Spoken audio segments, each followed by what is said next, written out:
trabajando. Me preocupa en pleno verano. Bien, atentos, ¿ah? Miren, comercio internacional. ¿Qué es el comercio internacional? Simplemente es la compra y venta de bienes y servicios entre los países. Cuando se habla de comercio internacional, imagínate, ¿no? Y cierra los ojos, piensa el aeropuerto, trenes, carreteras y el mar, los puertos, donde salen mercancías, salen productos y entran productos. Es el comercio. Cuando el Perú compra, se llama importación y la importación se conoce como la M. Cuando Perú vende al resto del mundo, se llama exportación y la venta, la exportación se conoce como X. Entonces, ¿qué es el comercio internacional? Es la importación y la venta o la venta y la compra, exportaciones e importaciones de bienes y servicios entre los países. Ahora, profesor, ¿por dónde se hace más el volumen del comercio mundial? ¿Por dónde? ¿Qué tipo de comercio se hace? Se hace por mar, tierra, ferrocarriles, aire, pero el gran grueso del comercio mundial se hace por mar. Y este buque mercantil es lo que se utiliza frecuentemente. Y en los últimos meses ha habido una crisis de contenedores. Es por eso que ustedes han visto que para la campaña navideña, ¿no? El Black Friday, el Viernes Negro, no ha tenido grandes descuentos porque hay problemas de contenedores. O sea, no están llegando los contenedores a su puerto de destino. El 90% del comercio mundial se hace por el océano. Y usted utiliza los buques, estos buques mercantes. ¿Ya? Muy bien. Entonces, en ese comercio mundial, ¿qué sale que entra? Exportaciones e importaciones por los puertos de manera legal, certificadas. Muy bien. ¿Qué más, profesor? ¿Qué más? Lo que podemos también decir, profesor, y cuando se vende, se compra, por ejemplo, si Perú exporta cobre a China e importa zapatillas de Taiwán, de Malasia, ¿con qué moneda se paga? Pues con la divisa. Y la divisa es la unidad monetaria que se utiliza en el comercio mundial y es el dólar que tiene gran peso, ¿no? El dólar, seguido por el euro, seguido por la libra esterlina, el yen japonés, ¿no? Son las divisas fuertes. Y la que está viniendo con fuerza es el renminbi chino, la moneda de China. Renminbi chino, ¿ya? Así se le conoce, el renminbi. Ustedes lo conocen como el yuan chino, ¿no? El yuan, más conocido como el yuan, pero a nivel comercio es renminbi chino. Entonces, ¿qué es una divisa? La divisa son monedas utilizadas en el comercio internacional. Profesor, ¿el sol es divisa? No, no es divisa. El peso chileno tampoco. El real brasileño menos, ¿no? Las divisas, seguramente ustedes se habrán dado cuenta que pertenecen a aquellos países que tienen gran peso en el comercio internacional, ¿no? Estados Unidos, China, ¿no? Europa, etcétera, etcétera. Muy bien. Atento. Entonces, exportación X e importación M, y es el comercio internacional. Ahora ustedes se preguntarán, profesor, ¿por qué los países hacen comercio internacional, no? ¿Por qué haríamos comercio? ¿Por qué exportamos? ¿Por qué importamos? A ver, ¿cuáles son las causas por las cuales los países tienen que realizar comercio internacional? Claro, profesor, porque no somos una isla, no somos un país autárquico, ¿no? Somos un país que siempre, somos un países que siempre han comercializado entre sí, la ruta de la seda y etcétera, etcétera. Entonces, una de las razones son los costos, ¿no? Aquel país que produce a menores costos, pues tendrá la posibilidad de exportar. Por ejemplo, ¿te imaginas que el Perú produce perfumes, sí o no? Claro, la quinta familia más rica del Perú es los Belmont, la familia Belmont. Doyo Unique, Saison, Ebel, Ésica y esas cosas. Y producimos perfumes, claro que sí. Pero ¿te imaginas que en Colombia se produce perfumes a menor precio y la misma calidad que Unique? a menor precio y la misma calidad entra al territorio nacional y se compra o no se compra. Claro, profesor, el perfume es buenazo y barato. Entonces, una de las causas es el comercio internacional. De ahí te explicas por qué. Si tenemos Gamarra a unas cuadras de la casa, ¿por qué en Gamarra hay polos chinos? Ah, profesor, es sencillo, ¿no? China produce polos, ¿no? De la misma calidad de Gamarra quizás, ¿no? Pero a menor precio, a menor costo. Y por eso la exportación de ropa china al mundo, pues ustedes lo pueden ver. Otro factor es la dotación de recursos naturales, ¿no? Los países exportan donde son abundantes en recursos, por ejemplo, Venezuela petróleo, Perú y Chile minerales, Brasil alimentos y madera, ¿no? Colombia café, México petróleo, plata, Argentina soya y carne. Ah, la dotación de recursos naturales. Eso es importante. Otro factor es la tecnología, la brecha tecnológica. Ustedes pueden ver que cualquier producto que está en tu escritorio es importado. El mouse, el teclado, el monitor, los audífonos, el celular, el plumón. Este plumón es importado. Que Perú no sabe hacer plumones, de repente la brecha tecnológica no le permite, ¿no? Entonces tenemos que importar. Otro factor son los gustos y preferencias. Importamos por gustos y preferencias también. Perú produce polos, produce perfumes, ¿no? Pero hay personas que utilizan polos de reconocidas marcas como Dolce Gabbana, Armani, y se importa esos polos. Perú se produce perfumes, Unique, pero usan algunos jóvenes o señoritas usan Natura, que es brasileño. Bien, continuamos. Teorías del comercio internacional. Voy a explicar, jóvenes, la teoría de David Ricardo. Señor Ricardo, del año 1820-25, dice, ¿no? Un país debe exportar aquel bien en el que posee ventaja comparativa. Ya, profesor, pero ahí no entiendo, ¿no? ¿Pero qué es la ventaja comparativa? Una ventaja comparativa es el costo relativo de producir un bien es más bajo comparado con los demás países. O sea, un país tendrá ventajas comparativas cuando el costo relativo de producir un bien es menor en comparación con los otros países. Por ejemplo, tenemos dos países. País Perú, este puede ser Perú y este Bolivia. Perú produce papa y produce camote. Bolivia produce papa y produce camote. Para que se entienda, ¿ya? Para que se entienda qué son las ventajas comparativas de David Ricardo y qué es el costo relativo. Supongamos que en el análisis entre Perú y Bolivia, los dos países producen papa y camote, ¿ya? Y que solamente producen dos bienes, y este va a ser sus fronteras de posibilidades de producción, donde va a haber una combinación de todo lo que ellos pueden producir. Por ejemplo, en el punto A, Perú produce 10 toneladas de papa y 5 toneladas de camote. En el punto A, Bolivia produce 10 toneladas de papa y 5 toneladas de camote. En los últimos 10 años, en los últimos 10 años, las personas han cambiado sus preferencias, sus gustos y demandan más camote. Por lo cual, en los dos países incrementan su producción de camote. ¿Eso qué significa, profesor? Significa que las tierras donde se cultivan papa, muchas pasan para camote. Igual que los tractores, las maquinarias, los hombres y mujeres del agro que producían papa, también muchos se trasladan al camote. Entonces, para incrementar la producción de camote, pasar del punto A al punto B, ¿no?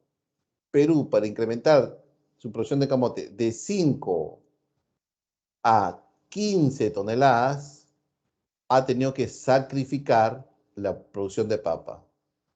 Antes producía 10 toneladas de papa, ahora va a producir 7 toneladas. ¿Entiende? Lo mismo por aquí. Si Bolivia está produciendo en el punto A y las preferencias hacen que Bolivia tenga que aumentar su producción de camote, pasar de 5 al punto B, ¿no? De A a B, y en A B es 15 toneladas de camote, Bolivia tiene que sacrificar, por ejemplo, de 10 toneladas de camote pasar a 4, de 10 toneladas de papa pasar a 4 toneladas de papa. O sea, profesor, ¿aquí hay un costo de oportunidad? Sí. ¿Cuál es el costo de oportunidad para el Perú de producir 10 toneladas de papa, ¿no? Y 5 toneladas de camote, si desea incrementar a 15 toneladas de camote? Ah, profesor, sacrifica 3 toneladas de papa. ¿Cuál es el costo de oportunidad de incrementar 5 toneladas de camote a 15 toneladas de camote en Bolivia, a dejar de producir 6 toneladas de papa? ¿Me entiendes? Entonces, aquí 3 me representa el costo relativo. ¿Cuál es el costo relativo de incrementar la producción de camote? 3 toneladas de papa. ¿Cuál es el costo relativo de incrementar la producción de camote en Bolivia? 6 toneladas de papa. Entonces yo pregunto, señor David Ricardo, ¿quién de los dos países tiene la ventaja comparativa para producir camote? El costo relativo de producir un bien, camote, es más bajo comparado con los demás países. La pregunta es, si ustedes han entendido, respondan. ¿Quién tiene la ventaja comparativa para producir camote? ¿Perú o Bolivia?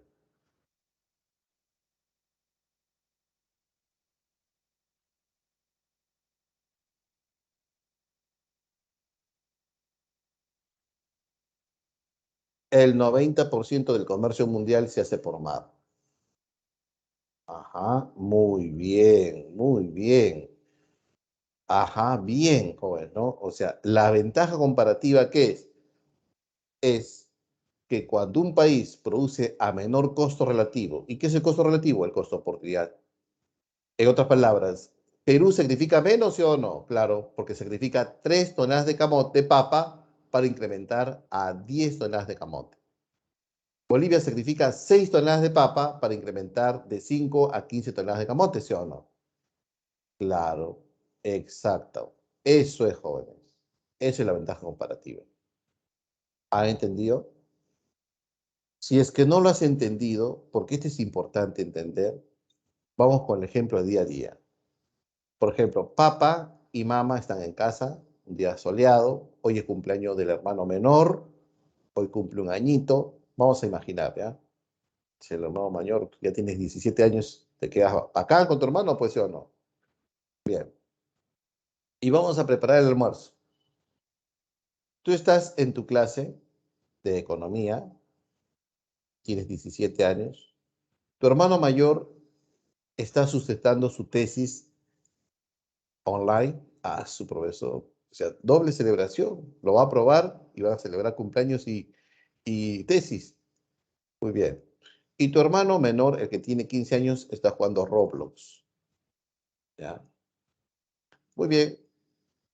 Cuando han ido al supermercado han olvidado traer el ají especial o los ajos. Entonces hay que ir al mercado a comprar el ajos. La pregunta es, ¿quién de los 3 hermanos tiene la ventaja comparativa para ir a comprar el ajos? Profe, ventaja comparativa. ¿Qué significa ventaja comparativa? Aquel que sacrifique menos, o sea, dejar de hacer lo que está haciendo o, de, ¿no? o restarle minutos a lo que se está dedicando para ir a comprar ajos. ¿Quién de los 3 tiene ventaja comparativa? Entonces uno se pone a pensar, ventaja comparativa, costo relativo. ¿A quién tiene menos costo de oportunidad? El menor, el que está jugando Roblox. ¿Han entendido ahora sí, jóvenes? ¿Se entendió? Y de ahí se puede sacar innumerables ejemplos del día a día, como por ejemplo,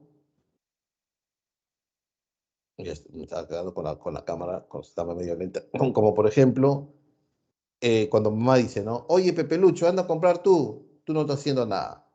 Es que mamá no te quiere ofender. Decir tú no estás haciendo nada, mamá está tocando las ventajas comparativas del comercio internacional. Al decirte tú no estás haciendo nada, te está diciendo que tú tienes el menor costo de oportunidad. Tú sacrificas menos de los otros hermanos. Pero en los años 90, 1990, aparece Michael Porter con la ventaja competitiva. Y para Michael Porter, ¿no? Estamos hablando de los años 90, ¿no? Y sabes, jóvenes, que en los años 90 hubo un cambio profundo en el mundo, porque un año antes fue el 89, ¿verdad, profesor? ¿No? Qué bien, profe, se acuerdan los años, 89. Y el año 89 cae el muro de Berlín, ¿verdad? Ujú, así es. La ventaja comparativa es a quien le afecta menos, al que tiene menos costo relativo. Ese de afectar menos costo relativo. La caída del muro de Berlín, ¿no? Marca un hito, ¿no? De la forma de concebir la economía. Porque cuando cae el muro de Berlín, el mundo dice, oh no, la economía planificada, la de Carlos Marx, el socialismo no va más. El gran bastión del socialismo, la URSS, se desploma y da paso al capitalismo, la globalización. Las grandes transnacionales sacan sus exportaciones al mundo. Coca-Cola, Nike, Adidas, McDonald's, con mayor fuerza salen al mundo a competir con las demás empresas. Y el mundo se hace más competitivo en los 90, ¿no? Y Michael Porter dice, muy bien, en este clima competitivo, donde tú tienes tu negocio, tu empresa como país, alta competencia, lo que tú haces, lo que tú vendes, lo que tú exportas, lo que tú produces, los demás lo hacen bien. Para tú ganarle la competencia, tienes que desarrollar ventajas competitivas. ¿Y qué es ventaja competitiva? Le dice Porter. Es diferenciar el producto. Diferenciar el producto para que el cliente valore más tu producto o tu servicio. ¿Y cómo puedo hacer las estrategias de diferenciación? Innovación, innovación. Mejor diseño, mejor modelo, mejores precios, mejores costos, mejores garantías postventas, mejor canal de distribución, garantías extendidas, el delivery. Ya no esperes que tu cliente venga, tú anda por el cliente. O sea, la ventaja competitiva es una estrategia que consiste en que la empresa, ¿no? logre desarrollar un valor referencial o un valor diferencial en su producto o servicio. Y eso tiene que ser apreciado por el cliente. Entonces, si nosotros, por ejemplo, despertamos a Michael Porter, debe estar vivo todavía. Señor Porter, que es el gurú, ¿no? Tengo una lavandería, pero en mi avenida hay como 35 lavanderías. Está en un mundo competitivo fuerte. Es decir, ¿no? Desarrolla ventajas competitivas, diferencia a los demás, desarrolla estrategias que hagan que tu servicio de lavado tenga un valor diferencial sobre las demás. De repente desarrolla una app para la entrega y recojo de la ropa. De repente los demás no lo planchan, tú plánchalo. De repente hay un horario extendido, los demás cierran a las 9, tú atiendes hasta las 10, 11, etcétera, etcétera. La cosa que tú desarrollas ventajas competitivas a través de la diferenciación, a través de incorporación de valores, ¿no? Y esa incorporación de valores es, por ejemplo, mejores precios, mejores costos, mejores atenciones al cliente, mejores garantías postventas, mejor canal de distribución, etcétera, etcétera. Un ejemplo palpable es que Japón, en los años 70 y 80, fue la segunda economía más grande del mundo. Japón, esa isla pequeña, tamaño de Ica, después de Estados Unidos. Y Sony, Toyota, pues son las marcas emblemáticas de Japón. Y muchos de ustedes no saben de Sony dónde es, ¿no? Pero los coreanos, a través de los televisores, ustedes pueden palpar, ¿no? Las ventajas competitivas. Hoy, por ejemplo, si tú compras un televisor, muchos de los jóvenes compran Samsung o LG. ¿Por qué, profesor? Porque Sony es un poquito más carito, porque Samsung es más locazo, profesor, tiene modelos mucho más exclusivos, ¿no? A cada rato comienza a innovar sus televisores, etcétera, etcétera. Que han desarrollado las ventajas competitivas de Michael Porter. Muy bien. ¿Hasta aquí alguna pregunta? Preguntas, preguntas.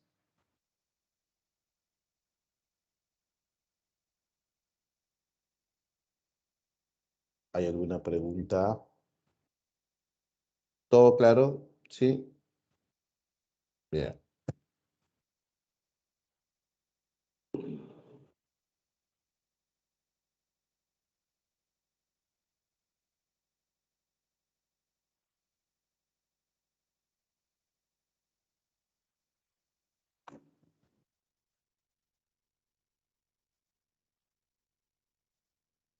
Cap, profe, ¿puede poner la uno?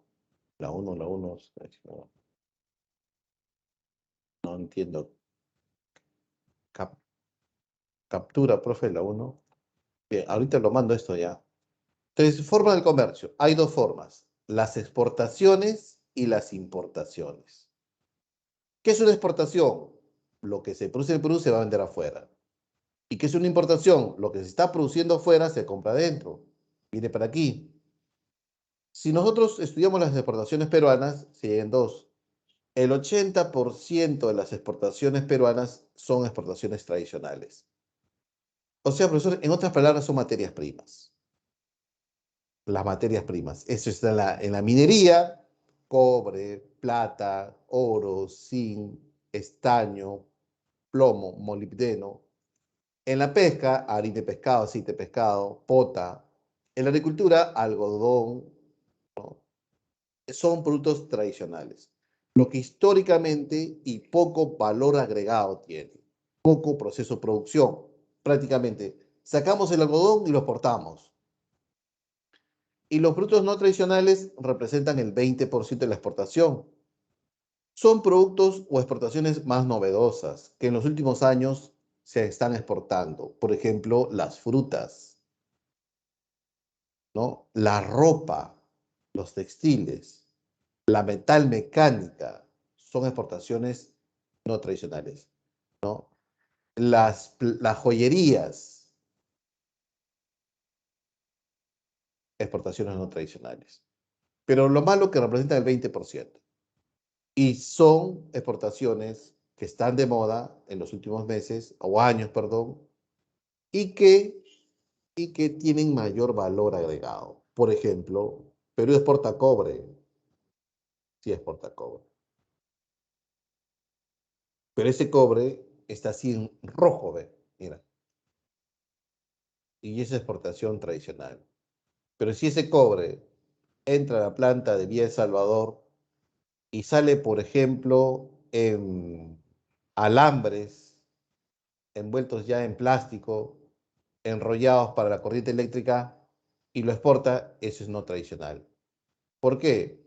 Por dos motivos. Normalmente nunca exportamos eso recientemente y dos, tiene mayor valor agregado. Otro ejemplo, Perú exporta cacao. Ajá. Y el cacao puede ser tradicional o no tradicional. Perú exporta café y el café puede ser tradicional y no tradicional. Profe, ¿cómo se da cuenta que es no tradicional?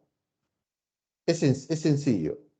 Si exportamos el café en grano verde, profe, ese es tradicional, siempre exportamos eso. Pero si ese café de grano verde se tuesta, se muele, se le echa algunos ingredientes adicionales, se le empaca al vacío y se exporta en unos packs herméticos, profe, se convierte en no tradicional. ¿Por qué? Porque normalmente no exportamos eso. Y por segundo, porque tiene mayor valor agregado. ¿Ha entendido? Bien. Ahora, la importación se compra de afuera.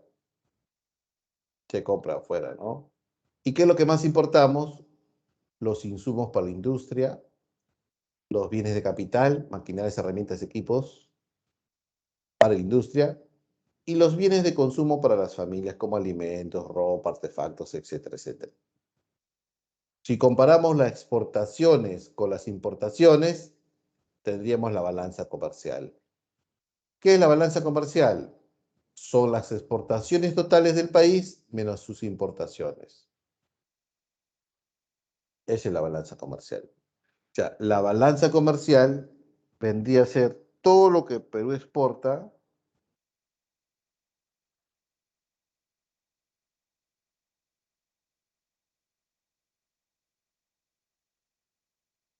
todo lo que el Perú exporta en miles de millones de dólares y todo lo que el Perú importa. Por acá están los millones de dólares que exportamos, tradicionales y no tradicionales, y aquí están los millones de dólares que importamos. Como es una diferencia, esa diferencia nos puede dar tres resultados, ¿sí o no? Claro. Si en las exportaciones totales le restamos las importaciones totales en un periodo de tiempo, esta resta puede resultar, tiene tres resultados. Uno, cuando la exportación supera la importación. Uy, profesor, a eso se llama superávit comercial. Superávit.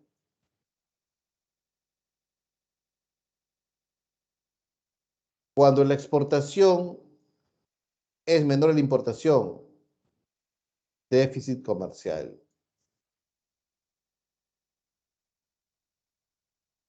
Y cuando la exportación exactamente es igual a la importación, equilibrio comercial.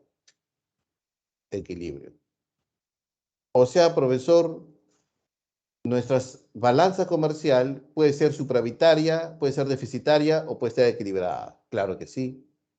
Pero coincidentemente esto no se puede dar porque tiene que ser tan exacto, profesor, que no, ¿no? Entonces, regularmente se da superávit o déficit.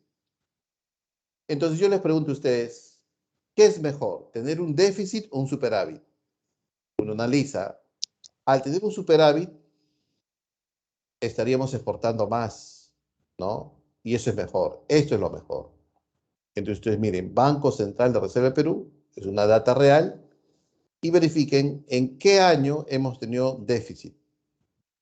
¿En qué año la balanza comercial ha sido deficitaria? Ahí está la pregunta para ustedes. En el 2015. Ajá, muy bien. Claro, en el 2015 ha sido deficitaria y en el 2014 ha sido deficitaria. ¿Sí o no? Por eso es negativo, claro, porque cuando la balanza comercial es deficitaria, la importación le ganó, entonces el resultado, el saldo va a ser negativo. Cuando es superavitario, el saldo es positivo, ¿sí o no? Claro, profesor. Entonces por aquí, por ejemplo, este es un cero y cero hacia arriba significa positivo y cero hacia abajo significa negativo. Como está por debajo, es negativo. En 2 años es deficitario. Muy bien, jóvenes. Entonces, la balanza comercial, ¿qué es?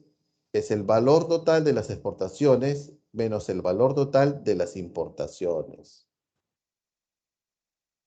Bien, elementos del comercio internacional. Ya hemos explicado que es una divisa.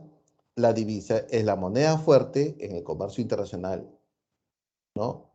La divisa generalmente son de aquellos países que tienen gran peso en el comercio internacional. Estados Unidos tiene el 16% del comercio mundial. China tiene un 14 o 15% del comercio mundial. Toda Europa también tiene un peso fuerte, junto con Estados Unidos, con Inglaterra y Japón. Profi Perú, Perú en el comercio mundial representa el 0,01%, o sea, prácticamente no somos nada a nivel mundial, ¿no? Por darte una cifra y para que compares con cuán grande es Estados Unidos. El estado más rico de los Estados Unidos es California. California es la quinta economía más grande del mundo. A ver, rebobina, a ver, bien. La economía más grande del mundo es Estados Unidos, todavía. Pero la quinta economía más grande del mundo es un estado de Estados Unidos, California. O sea, ¿te imaginas el gran peso que tiene Estados Unidos en el comercio mundial? Por eso la divisa, el dólar, el dólar, generalmente se utiliza para todo el comercio mundial. Pero quien está viniendo fuerte es ese renminbi chino, pues. Y China está reclamando eso. Bien. Entonces, ¿la divisa qué es? El dinero de aceptación internacional. Básicamente, el oro monetario en ciertas monedas extranjeras.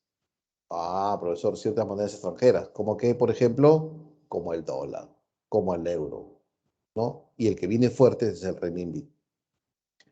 Bien, otro elemento del comercio internacional son las reservas internacionales netas. Y lo ponemos aquí grande para que te recuerdes. El RIN. ¿Qué es el RIN? Reservas internacionales netas administrados por el Banco Central de Reserva del Perú. Las reservas internacionales netas son administradas por el Banco Central de Reserva del Perú. ¿Y en qué lo administra?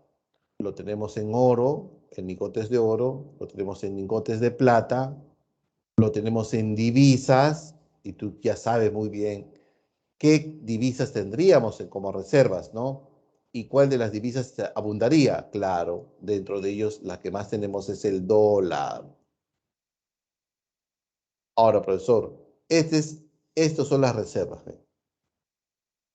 Brasil es el monstruo, tiene esta cantidad de reservas, 363.864.000 millones de dólares. Le sigue México y Perú, fuente 2020, o sea, no está muy antiguito, 74.336. Ha subido, creo que está en 78.000 millones de dólares. Las reservas. O sea, tenemos la tercera reserva más grande de Latinoamérica. Después de los dos monstruos, ¿no? Los dos monstruos son Brasil y México, ¿no? Le ganamos a Colombia, Argentina, Chile, ¿no? A Chile prácticamente le duplicamos, ¿no? Y Costa Rica, Uruguay ya no se cuenta. Profe, ¿esto es importante? Sí es importante. ¿Por qué es importante? Porque le da un margen de maniobra al Banco Central a hacer frente ante crisis, ante shocks, así se escribe, shock externos. Por ejemplo, voy a poner un ejemplo fácil, ¿ya? Imagínate en la región latinoamericana ocurre una crisis financiera. Cuando hay crisis, jóvenes, las bolsas se caen. No es a pensar en esas bolsas de plástico, ¿no? Las bolsas de valores, pues, ¿no? Las bolsas se desploman, caen. ¿Y qué hacen los grandes inversionistas que han invertido en la bolsa de Chile, de México, de Brasil, de Perú? Huyen. ¿Qué hacen? Venden sus acciones y bonos en las bolsas locales, lo cambian a dólar y el dólar se fuga, se va al resto del mundo. Muy bien. Si el dólar se escasea en la economía, algo que se escasea por economía elemental, un producto que escasea como la naranja, su precio sube. Si el limón escasea, el precio sube. Si el dólar escasea, el precio sube. El tipo de cambio sube. Y tú lo has vivido. Si el tipo de cambio sube, profe, eso afecta a la economía. Sí, afecta a la economía. Puede que la gasolina suba de precio porque se importa la gasolina. Puede que el trigo suba de precio, sube el pan, los fideos de precio, porque los productos son importados. Profe, el pollo sube de precio. ¿Por qué? Porque el pollo que se produce en el Perú come maíz duro amarillo que se importa de Estados Unidos. Entonces, ¿eso podría afectar a la economía generando inflación? Sí, profesor. ¿De qué hace el Banco Central? Como tiene reservas y fuertes reservas, utiliza sus reservas y agarra esos dólares que tiene como reservas y lo vende. Lo vende al mercado. ¿Para qué? Para que no escasee y para que el tipo de cambio no se dispare. Por eso es importante las reservas internacionales. Uno, para hacer frente a shock, ¿no? Y para darnos liquidez. ¿Qué pasaría si viene la crisis y los dólares se van de Latinoamérica? Profe, ¿cómo importaríamos? ¿Cómo pagaríamos las vacunas contra el COVID si no hay dólares? Ahí está el Banco Central, suelta las divisas. Ojo, que no preste dinero el Banco Central, suelta, ¿no? Dice, banca privada, acá tengo 300 millones de dólares, ¿quién lo quiere? Ya dame 100, dame 50, dame 40. Ya hay reservas, ya hay divisas, ya hay dólares en la economía. ¿Ha entendido hasta aquí? ¿Alguna pregunta, alguna duda? Eso es engañoso, esos países top son malos en desigualdad. Como la crisis de 29, también, ¿no? La crisis 2009. La crisis 2009 ha sido la peor crisis a nivel internacional. Todos, casi todos los economistas, ¿no? Admiten que la crisis 2009 ha sido mucho mayor que el del 29. Solo que en el Perú no se ha sentido eso. Eso lo vamos a ver dentro de poquito, lo vamos a ver. Dentro de poquito, cuando vemos cuentas nacionales, PBI, vamos a ver.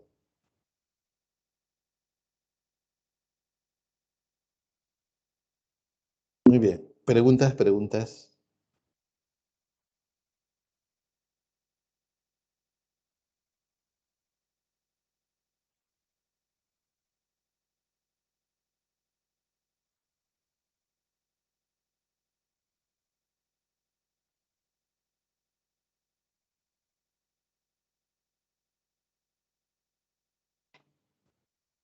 Bien, no hay más preguntas, entonces continuamos, ¿ya? Continuamos.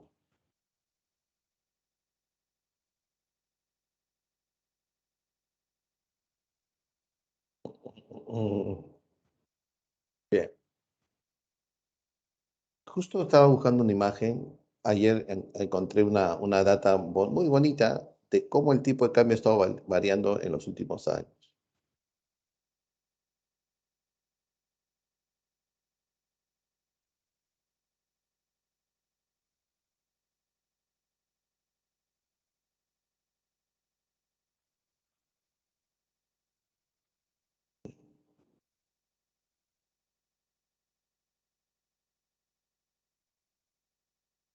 ¿No?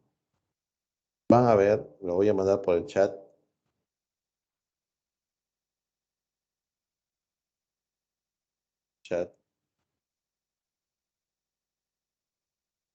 el tipo de cambio, ¿ya?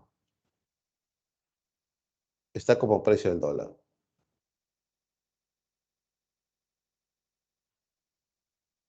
Lo subí, ¿no?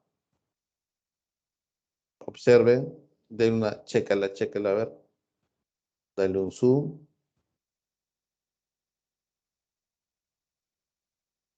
Profe, che, parece un serrucho, ¿no, profe? Sube, baja, baja, sube, sube, sube, baja, ¿no? Algunos tienen un desplome fuerte, ¿no? Y ojo, que es de octubre del 21, ¿no? Porque el tipo de cambio viene, pues, subiendo desde hace mucho tiempo, ¿ya? Ese profesor, justo ayer lo busqué para la clase de hoy. Mira, el tipo de cambio, ¿qué es? Fíjate, fíjate la data. ¿Es el precio del dólar, sí o no? Es el precio de la moneda extranjera en términos de la moneda nacional. En otras palabras, ¿no? Profesor, el tipo de cambio es esto. Yo entiendo así, ¿no? Si yo quiero comprar un $1, si yo quiero comprar un dólar, entonces tengo que tener en mi mano por lo menos 4 soles ahora. Ajá. Pero hace un año, si yo quería comprar un dólar, tenía que tener 3.60. Pero hace 4 meses tenía que tener 4 soles 20. Dime, te escucho. Profesor, ¿sería muy malo que el dólar llegara a bajar a 2 soles? A eso quiero ir. A eso quiero ir. Eso es lo que ustedes van a tener que entender hoy, ¿no? ¿A quién favorece el incremento del tipo de cambio? ¿A quién desfavorece el incremento del tipo de cambio? ¿Ya? Por eso, esta clase es importantísima porque de alguna otra manera te ayuda a entender y te abre los ojos, ¿no? De cómo el comercio internacional y cómo el precio del dólar influye en el comercio y en nuestras vidas. Profe, el pan subió, efecto dólar. Profe, el pollo subió, efecto dólar. Profe, los pasajes están subiendo, efecto dólar. Pero, Porque cuando profesor, en el transcurso de los años van subiendo las cosas. Eso es no creo normal que que dependa suba. tanto del dólar. sí depende mucho del tipo de cambio. ¿Por qué? Porque algunos productos son importados o algunos insumos son importados. Y cuando sube el dólar, se encarece esos productos. Por eso, Entonces, en en el este año, dólar. a ver, un ratito, en este año vamos a cerrar una inflación del 6% más o menos. Casi 2,5 veces más. O sea, cerramos con inflación de 2,3% normalmente todos los años, pero este año es casi 6%. Y mucho tiene que ver con el tipo de cambio. ¿Ya? Déjame O sea, explicar. durante, A ver, o sea, escucho. durante todo el año, o sea, durante todo el año que va pasando, va a ir subiendo sí o sí el precio. No, no, no, no. Nadie te asegura si el tipo de cambio va a subir o va a bajar. Eso se comporta de acuerdo No, al mercado. o sea, el precio de las cosas. Por eso. O sea, Ay, la inflación, hay predicciones de inflación que el próximo año va a ser de casi 3%. Pero es normal, es natural que los precios suban en el tiempo. Eso es normal porque tenemos inflación de 2%, 3% anual. Pero este 2021, el año pasado, el precio subió un poquito más y mucho se debe al efecto tipo de cambio. Déjame explicar por eso. ¿Ya? Entonces, ¿qué es el tipo de cambio? Es el precio de la moneda extranjera en términos de la moneda nacional. Es el tipo de cambio. Vuelvo a repetir, el tipo de cambio es el precio de la moneda extranjera en términos de la moneda nacional. Y hay dos tipos de cambio, dos tipos de cambio. El tipo de cambio A y el tipo de cambio B. El tipo de cambio fijo significa que el precio del dólar lo determina el Banco Central, cosa que ya no es así. Lo fue hasta el año 1992. El precio del dólar lo fijaba el Banco Central. Entonces el Banco Central decía, el tipo de cambio el año 1991 va a ser de 1,85 soles por dólar, 1,85 y lo fijaba así. A final del 92 se pasó al tipo de cambio B, al tipo de cambio fijo flotante, donde el Banco Central dice, el tipo de cambio, el precio del dólar se fija por el propio mercado, por el libre juego de la oferta y la demanda de dólares. ¿Me entiendes? O sea, el precio del dólar es como el precio de un limón. Si hay buena producción de limones, el limón cae de precio. Si hay una mala cosecha por un fenómeno del niño, el limón escasea y el limón sube de precio. Si todo el mundo quiere ser ceviche y demanda más limones, el limón sube de precio. Si la demanda baja de limones, la demanda baja de precio. El precio del limón baja. Lo mismo, si en la economía entran muchos dólares, el dólar abunda y el precio baja. Pero si en la economía no entran los dólares como es y la demanda de dólares sube, su precio sube. O sea, profesor, el tipo de cambio de mercado o de fluctuación limpia es aquel tipo de cambio que el Banco Central no lo fija, no lo fija. ¿Quién lo fija, profesor? Lo fija el mercado. Pero si lo dejamos al mercado, el tipo de cambio podría flotar así, ¿no? Podría subir así, bajar así, ¿no? Así, como un electrocardiograma, cuando tú ves, ¿no? Un corazón agitado, ¿no han visto los electrocardiogramas? O cuando ven las películas, ¿no? El paciente está en cuidados intensivos, ¿no? Y justo está viendo al asesino, ¿no? Y el asesino viene después a taparle la almohada con la almohada y matarlo, ¿no? Y su corazón comienza a latir y no comienza a hacer esto. Sí, no, profesor, sí. Eso lo hace el mercado, ¿no? Puede ser muy volátil el tipo de cambio. Mañana puede estar 6 soles, 7 soles, luego bajar a 5, a 4. Entonces, ¿qué hace el Banco Central? Dice, está bien, la idea de tener un tipo de cambio de mercado está perfecto, pero yo como Banco Central voy a dar una estabilidad al tipo de cambio. Entonces pasamos al B.1, que es el tipo de cambio que tiene el Perú. Un tipo de cambio de flotación sucia o administrado. ¿Qué significa eso? Que cuando el tipo de cambio está subiendo muy fuerte, ¿Sabes qué hace el Banco Central? Ah, muy bien. El Banco Central de Reserva del Perú dice, el tipo de cambio está subiendo muy fuerte. ¿Y por qué está subiendo muy fuerte? Ah, porque el dólar escasea o la gente está demandando muchos dólares. Entonces yo voy a ofrecer dólares. Va a vender dólares. Vende. Profe, ¿y de dónde vende? De sus reservas internacionales. ¿Y qué pasa cuando vende? El tipo de cambio sube, pero sube lento ya. Antes subía en ascensor, ahora sube por escalera. Profe, ¿y cuando el tipo de cambio baja? ¿Y por qué el tipo de cambio podría bajar? Por dos motivos. Está entrando muchos dólares en la economía o la gente no demanda dólares y el precio está cayendo. Y el Banco Central dice, pero no puede caer tan rápido, ¿no? Entonces, ¿por qué? Genera inestabilidad económica. Entonces, el Banco Central interviene también. ¿Y cómo interviene? Como está cayendo, ¿no? Porque hay demasiados dólares, es hora de qué? De comprar dólares. El Banco Central compra dólares. A esa intervención del Banco Central comprando y vendiendo dólares se llama tipo de cambio de flotación sucio administrado. ¿Se entendió? Entendido, jóvenes. Entonces, profesor, cuando Pedro Castillo pasa a la segunda vuelta, el tipo de cambio comienza a subir, ¿sí o no? 10.000 millones de dólares de la gente pudientes en el Perú lo sacaron afuera. Se llevaron los dólares afuera, jóvenes. 10.000 millones de dólares. Entonces, el dólar comienza a escasear en la economía peruana, el tipo de cambio comienza a subir y el Banco Central comienza a vender dólares. Vendía todos los días, ¿no? Ahora, como que ya la economía se ha estabilizado, el Banco Central está vendiendo, otra vez es compra, ¿no? Y las reservas se han incrementado, jóvenes. Muy bien, profesor, ¿y cuál es la afectación? ¿En qué afecta el tipo de cambio en el comercio internacional? Porque usted está hablando del tipo de cambio. En mucho. ¿Por qué, profesor? Mire, un incremento del tipo de cambio y una caída del tipo de cambio, ¿ya? Un incremento del tipo de cambio, o sea, pasar, por ejemplo, ¿no? El dólar está de 2 a 4 soles. Un dólar pasa de 2 a 4 soles. ¿Eso es un incremento, sí o no? Sí. Si eso lo hace el Banco Central hasta el año 92, se llamaría devaluación del sol.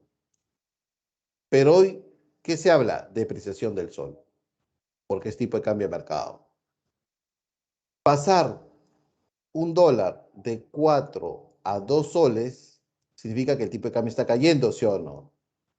Si eso hubiese pasado el año 92, se llama revaluación del sol, o sea, cuando el tipo de cambio cae. ¿Está bien? Pero si lo dejamos al mercado, se llama apreciación del sol. En otras palabras, una devaluación o una depreciación significa que se está incrementando el tipo de cambio.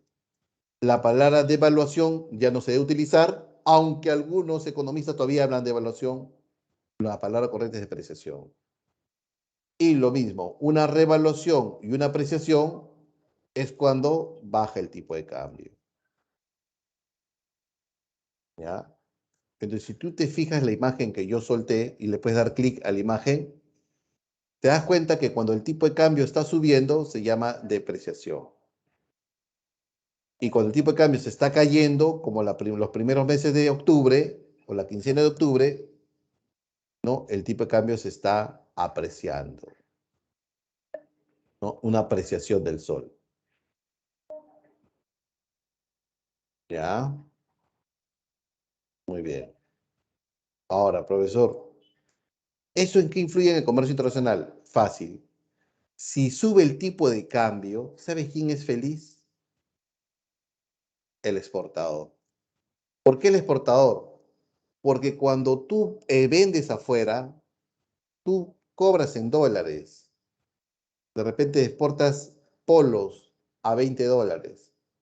A un tipo de cambio de 2 soles, está recibiendo 40 soles por un polo exportado. Pero como el dólar subió a 4 soles, ahora está recibiendo 80 soles por cada polo exportado. O sea, si sube el tipo de cambio, quien es feliz es el exportador. Pero si sube el tipo de cambio, la importación se ve afectada. La importación disminuye. ¿Por qué, profesor? Porque si yo soy productor, soy dueño de Avinca, crío pollos y vendo pollos, y mi pollo come maíz duro amarillo importado de Estados Unidos, como yo importo maíz de Estados Unidos, yo le pago a Estados Unidos en dólares. Como yo vendo pollos en soles en el Perú, cada vez que quiero pagar la importación, mis soles los compro, lo cambio a dólares, y como veo que el tipo de cambio ha subido, no me conviene. Voy a observar que el precio de la importación también subió. Y es por eso que el precio de la harina sube, el precio del pollo sube, el precio del pan sube, los fideos suben por incremento del tipo de cambio. Pero si ocurre una revaluación, ya no se llama revaluación, una apreciación, o sea, si el tipo de cambio cae, ¿sabes quién se hace más barato? La importación. Porque yo como importador, con los soles que tengo, ahora compro más dólares e importo más. Pero ¿quién está descontento? El exportador. ¿Por qué el exportador? Porque el exportador que se había acostumbrado a vender el polo a 20 dólares y a un tipo de cambio de 4 soles recibía 80 soles, ahora está recibiendo solamente 40 soles por cada polo exportado. Bien. Ahora, profesor, usted me ha dicho que el tipo de cambio ha afectado, sí, la depreciación ha afectado mucho, el incremento del tipo de cambio ha afectado mucho a los precios de los productos importados. Ya. Bien, ¿hasta aquí alguna pregunta, alguna duda?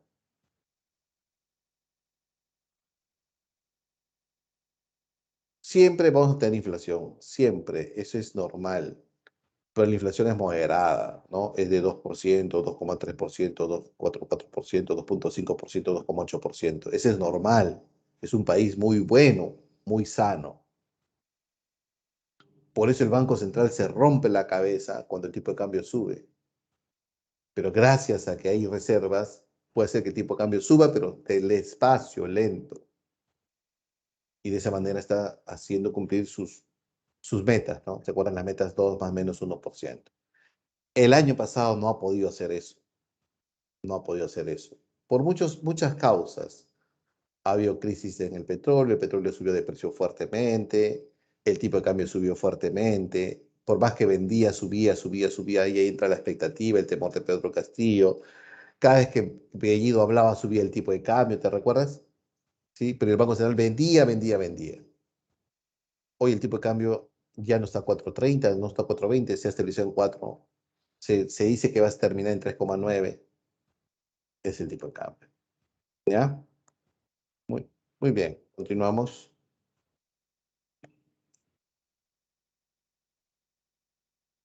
Vamos a hablar de los aranceles. ¿Ya? La política proteccionista. Cuando un presidente como Donald Trump entró a Estados Unidos, él fue proteccionista, ¿no? Él dijo, bien, estamos perdiendo el comercio con China. Si uno compara la balanza comercial entre Estados Unidos y China, es de temer, ¿no? Porque China le gana. O sea, China, entre Estados Unidos y China le vende más a Estados Unidos, o sea, China le gana en exportación. Por cada dólar que Estados Unidos le vende a China le vende 2,3 dólares. O sea, China le gana en exportación. O sea, en la balanza comercial resultaría deficitaria para Estados Unidos entre la balanza comercial entre China y Estados Unidos. Pero Donald Trump observó eso, ¿no? Pucha, estamos perdiendo, o sea, estamos comprando más productos chinos, eso significa más empleos en China, menos empleos en Estados Unidos. Entonces, que China, ¿sabes qué? Hasta aquí nomás, adiós TLC, te subo los aranceles. ¿Qué es un arancel? Arancel es un impuesto a la importación. O sea, cada vez que en el Perú entran los productos importados de algunos países, el Perú le pone una barrera y dice, arancel, paga tu arancel. ¿Ya? Algunos, ¿por qué? Porque ya tenemos TLC, Tratado de Libre Comercio con algunos países, y ese Tratado de Libre Comercio hace que el arancel sea igual a cero. Pero como Estados Unidos tenía un TLC con China, pues eso es una potencia, le cerran, te cobro aranceles ahora. Entonces, profesor, ¿qué significa subir aranceles? Es una política proteccionista. ¿Por qué, profesor? Por lo siguiente. Al subir los aranceles, el producto importado, ¿no? El producto importado entra más caro. O sea, el precio del producto importado sube. Si nosotros incrementamos los aranceles, por ejemplo, a los zapatos provenientes de Colombia y Brasil, cosa que no tenemos TLC con esos dos países, vemos que las sandalias Glenda, Ipanema son más caras, entonces compramos sandalias trujillanas. ¿Nos favorece o no favorece? Claro. Si suben los aranceles, el precio de los productos importados aumenta, entonces cae la importación. Pero si bajamos los aranceles, el precio de las sandalias de Colombia y Brasil bajan de precio y sube la importación. Entonces, algunos gobiernos tienen políticas proteccionistas y un elemento proteccionista y una herramienta proteccionista es los aranceles. ¿Qué es un arancel?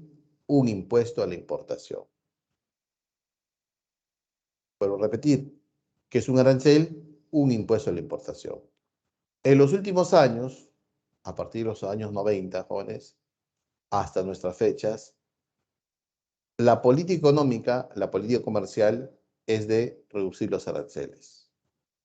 El Perú en los últimos años ha reducido los aranceles.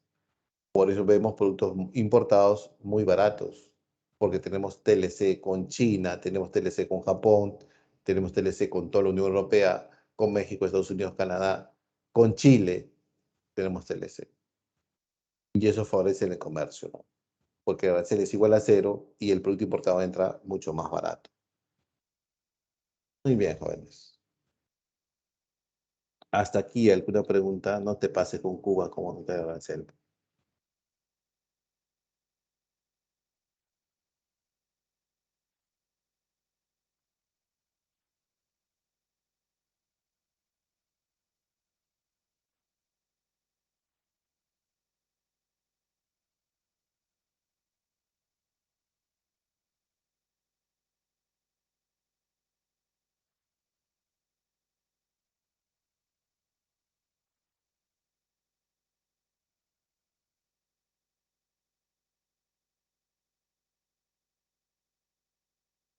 ¿Qué es un arancel? Un impuesto a la importación. Impuesto a la importación. O sea, profesor, cuando el Perú compra, cuando los productos entran por aduana, dice, oye, a ver, ¿qué me estás vendiendo Malasia? O ya, ¿qué me estás vendiendo Ecuador? Ah, ya, me estás vendiendo bolsas plásticas, ya, arancel 30%. ¿Tú, Bolivia, qué me estás vendiendo? Carne, ya, arancel 50%. O sea, ¿no? Si yo quería venderle a Perú a $10 el kilo de carne, más un 50%, sería $15. El producto importado entra más caro. Entonces el ganadero peruano está feliz. Gracias, Estados Unidos a hacer esa importación de la carne. ¿Por qué? Porque el producto importado entra más caro y ya no es competencia para mí, ¿no? Pero Perú firmó un TLC con China y los de Gamarra estaban temblando, sudando frío, ¿no? ¿Por qué, profesor? Firmar un TLC con China, ¿qué implica? Que la ropa china entra con cero impuestos. Y eso no le gusta a la Gamarra, no le gustó ni le gustará un TLC con China. Perú está negociando un TLC con la India, otro país textilero e industrial, y el sector industrial lo está tomando a mal, ¿no? No le gusta.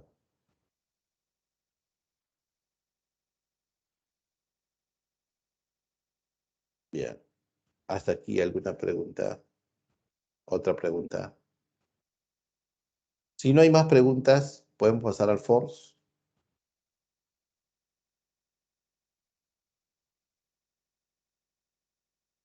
que es un arancel, un impuesto a la importación. Incrementar un arancel significa que el producto importado entre a un precio mayor y yo como consumidor prefiera el producto hecho en el Perú. Si rompemos el TLC con China, la ropa china entra más cara. Igual pasaría, ¿no? La exportación peruana a China entra más cara. Bien. Podemos pasar al Force.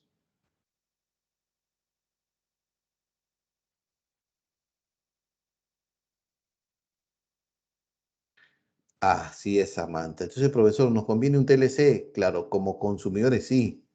Pero, Samantha, ¿qué pasaría si tú trabajas en Gamarra? Tú tienes tu taller en Gamarra que produces polos.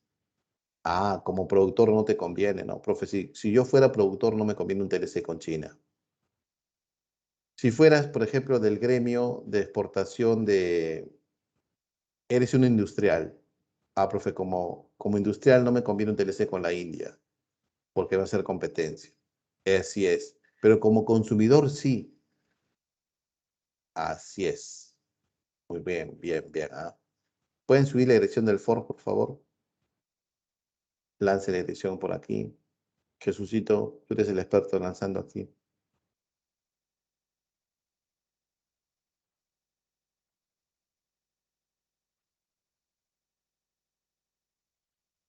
Por favor.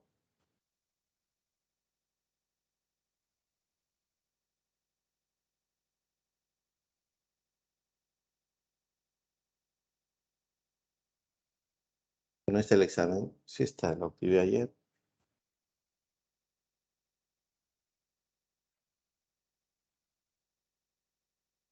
Hola, hola. Aún no se sube el examen. Está. De repente, para hacer la fecha, un ratito. La fecha es la fecha. Hola, hola, no sé dónde ser.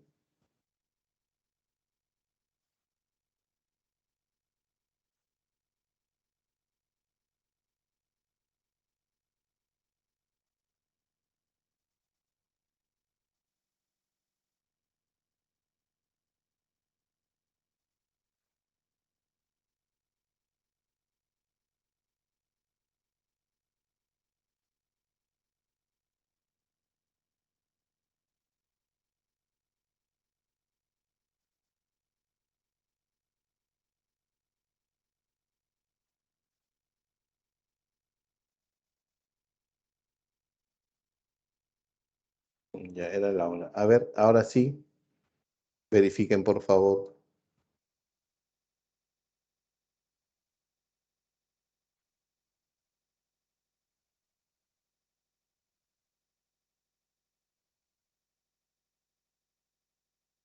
Era la hora.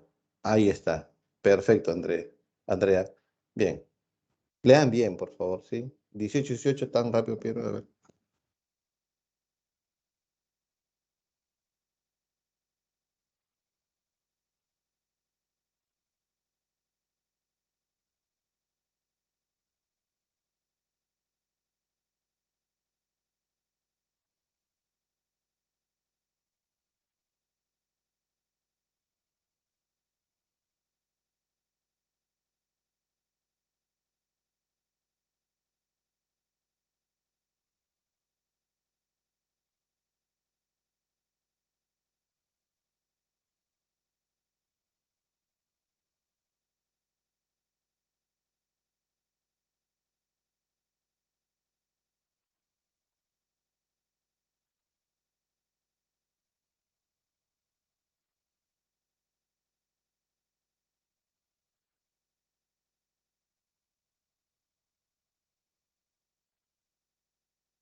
Muy bien, chicos, muy bien, bien.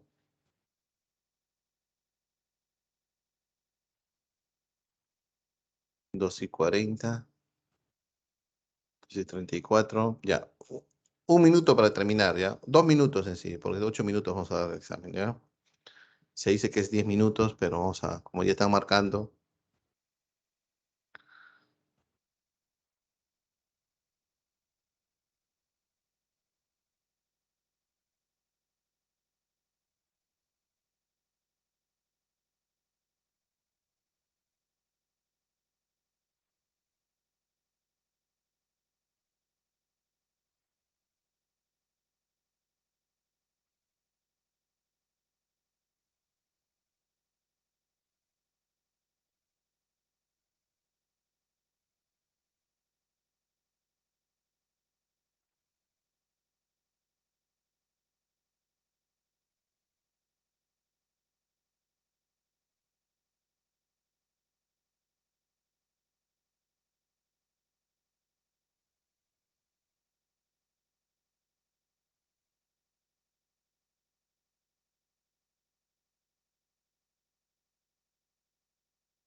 1 minuto.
Bien, pregunta número 1 y 2. Vamos con la 1 y 2, por favor, marquemos 1 y 2.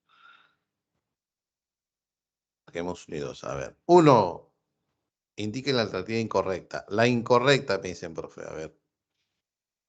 El tipo de cambio expresa la unidad del precio de la moneda extranjera en términos de la moneda nacional, verdadero.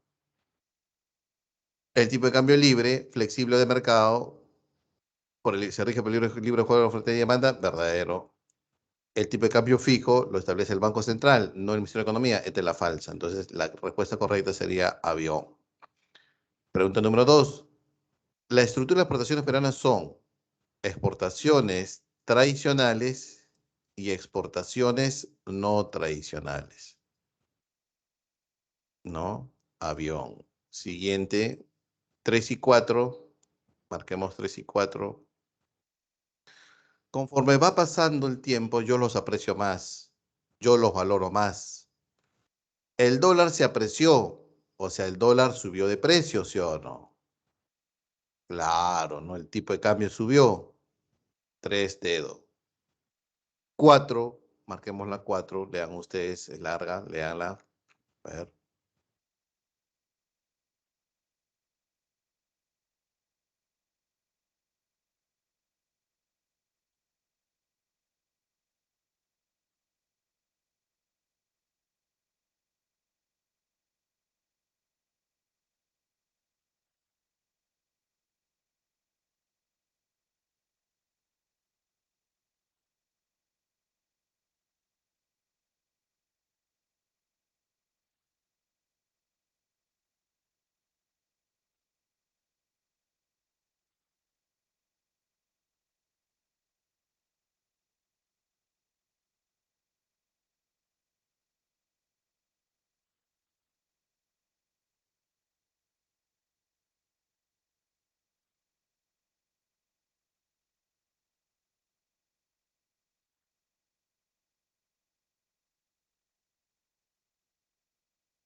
4.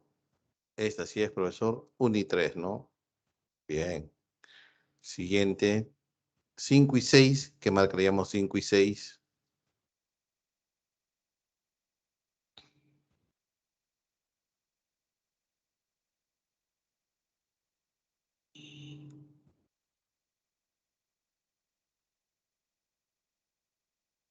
Zuli, y esa foto es Zuli. Zuli, esa foto, ¿qué grupo es? Ah? Es un grupo Popes. Ricos, ricos y pobres, ¿sí? El grupo Zuli en tu foto, en tu icono. Allá, bien. Pero la foto de tu icono es un grupo, ¿no?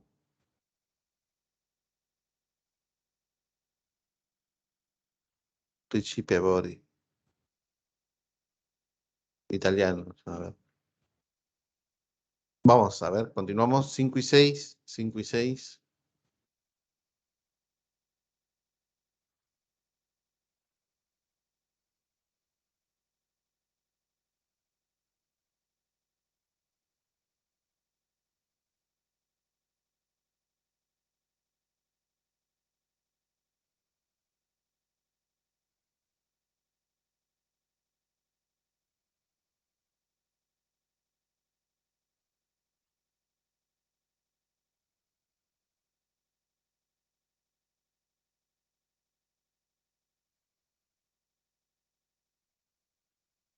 Cinco. Cobre, plomo y harina de pescado son exportaciones tradicionales, ¿no? Casa. Y 6, esa es definición de comercio internacional. Casa. Siguiente. 7 y 8. Bien.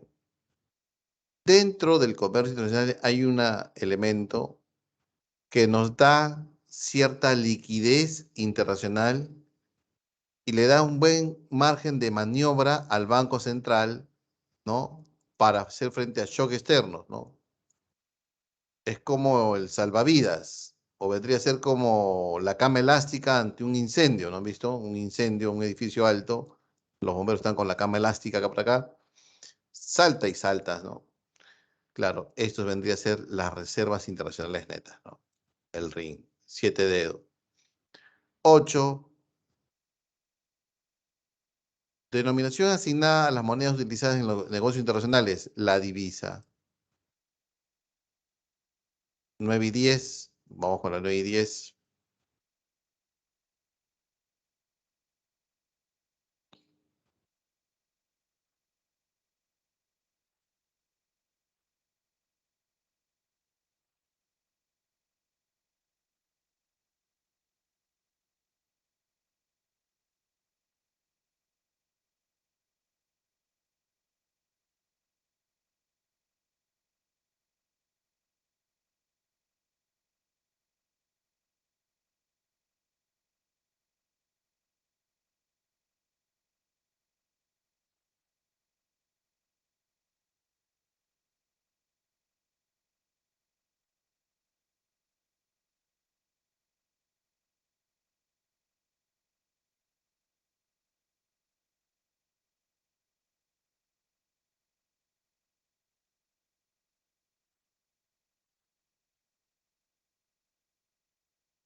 Claro, si el tipo de cambio está a la baja, el Banco Central va a comprar. Si el tipo de cambio está a la subida, el Banco Central va a vender. ¿Para qué compra? ¿Para qué vende? Para darle una estabilidad al tipo de cambio, ¿no? Una suavidad, ¿no? Bien. Dedo, ¿no? Para evitar fuertes caídas o alzas. Bien. La pregunta número 10 habla, y es una pregunta avanzada también, habla sobre una forma de incentivar, de promover la exportación. una forma de promover la exportación no tradicional, los textiles, ¿no? Las frutas, los metalmecánicos, ¿no? Las joyerías, las artesanías, es a través del drawback. El drawback es es una devolución de impuestos, ¿ya? Una devolución de los impuestos. Cuando tú eres un exportador no tradicional, ¿no? Y has pagado impuestos, entonces el drawback es una devolución de impuestos. Ah, bien, ¿para qué? El Estado te devuelve los impuestos pagados porque busca promover la exportación no tradicional. ¿Y por qué busca promover esto? Porque genera mano de obra, genera mayor valor agregado. 11 y 12, marquemos 11 y 12, por favor.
11.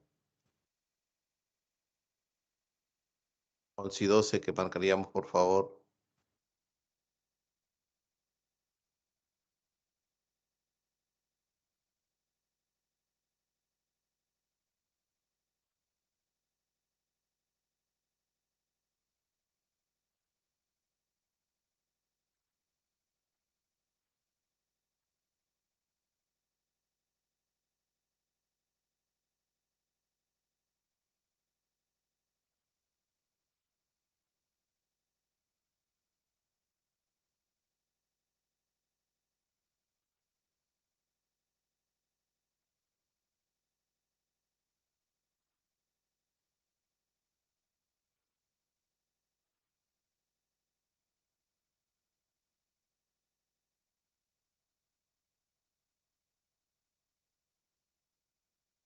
Once.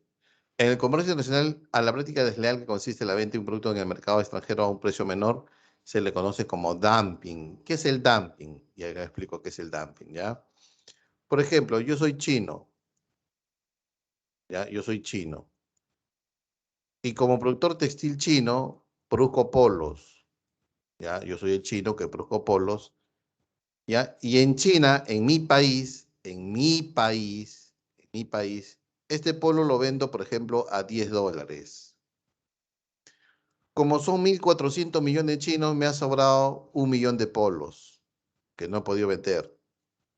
Entonces, lo llevo a Perú. Voy a exportar a Perú polos. Muy bien. Cuando yo lo llevo a Perú, el 1 millón de polos, pues hay que cruzar el mar, hay que pagar fletes, hay que pagar seguros y derechos de exportación, de importación. La cosa es que los polos ya están en el Perú. La gran pregunta es, ¿y a qué precio lo voy a vender? Si en mi país, China, lo vendía a $10 cada polo, cuando lo traigo al Perú, se incrementa, ¿no? Debe incrementarse porque el flete, los derechos de importación y exportación encarecen la mercancía. Entonces es lógico que lo pueda vender ¿cuánto? A $15 cada polo, a $20 cada polo. y sería normal, ahí no habría ningún problema. Pero ¿por qué lo vendería, por ejemplo, a $2? A $3. ¿Qué busco? Profe, ahí puede estar perdiendo. Quizás no esté perdiendo, solamente recupero mi costo, pero estoy haciendo daño a Gamarra. Lo busco hacer quebrar. Y una vez que quiebre, soy el único, subo el precio. Entonces, eso es el dumping. ¿Y quién está atento sobre ese tipo de competencia desleal? Indecopi. Indecopi sanciona el dumping. ¿Ya? Bien, entonces, ¿qué es el dumping? Ajá, este es el concepto de dumping. 12, pregunta número 12. Marquemos la 12, jóvenes, a ver. 12, beso o casa, a ver. Teoría que tiene como principal idea que un país debe producir aquel en el cual se encuentra especializado en su producción, además de contar con costos relativos más bajos. Ah, profe, los costos relativos, sí. La ventaja comparativa en el comercio internacional. 12 casa. Para Michael Porter, y con la 14 terminamos. A ver, 3 y 14, por favor.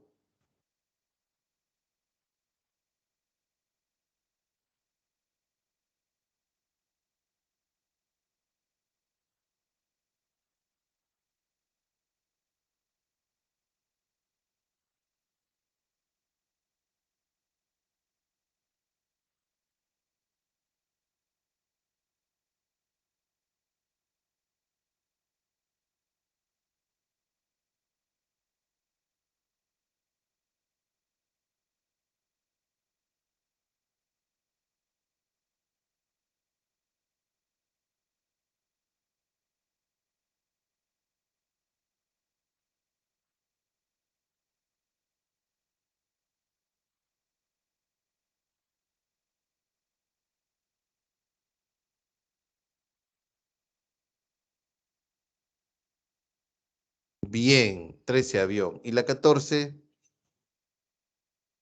claro, como Indecopi se enteró que hay dumping, entonces, ¿qué aplica? Políticas antidumping. 14 casa. ¿Ya? De esa manera, Indecopi sanciona a los que hacen dumping.